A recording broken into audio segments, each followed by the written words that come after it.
We are on the ground floor of the Pete V. Domenici Science Operations Building, and with us is Keith Morris, the LOIF engineer. We're in front of the EVLA's Test Rack, and Keith, can you explain to us what all this is for? What's it about? Well, sure. When the Very Large Array was first constructed, we didn't have this building. All of the technical staff was at the VLA site.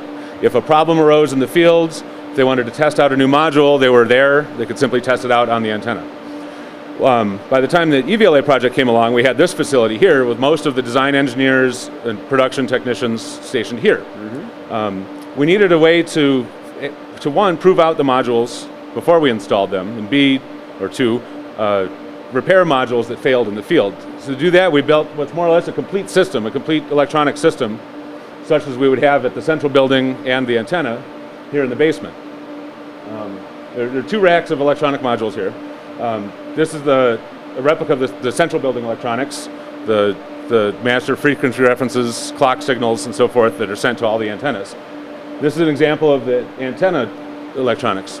The central buildings are connected to the antennas by up to 13 miles of fiber. So we've installed 13 miles of fiber in a rack in the corner here. So in effect, this represents the entire length of one of the arms of the EVLA then? That's right. Okay. On another part of our tour, we actually had visited Antenna 24 and opened up its rack, which is the same kind of rack as this, but we didn't notice this, what I might call, admiringly perhaps, a rat's nest of cables and fibers and things. So what's the difference between that rack and this rack? Well, the difference, that's a permanent installation. This is a dynamic, constantly evolving situation. As modules fail in the field, they need to come back here. We never know which module is going to fail, so I have to maintain the flexibility to plug in a module where it needs to go. And for that reason, maintaining neat wiring is almost impossible.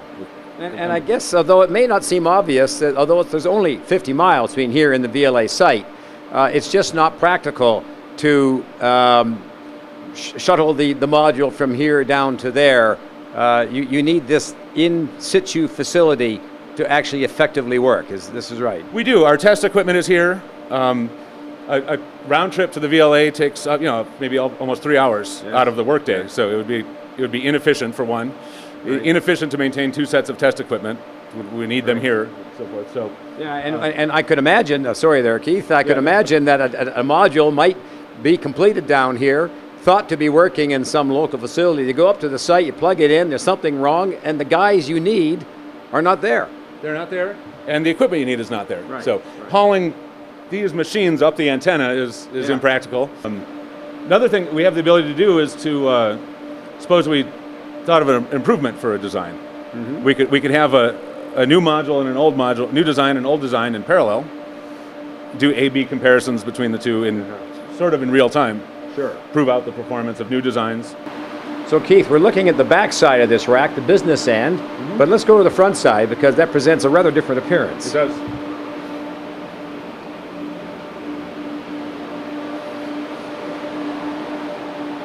So we're now on the front side of the same pair of test racks, and it's a very different appearance. This is the same side that we showed when we visited Antenna 24. And where are the cables? Where are the plug-ins? Where are the readouts? Why are we looking at such a blank front? That's right. Well, it's all in the rear of the modules. This is for help in identifying them. In fact, the first antenna that we built with this side facing into the room in the antenna. Yeah. Because this was the nice, pretty side. Yeah. The first time something went wrong in one of those modules, we realized why that was a problem.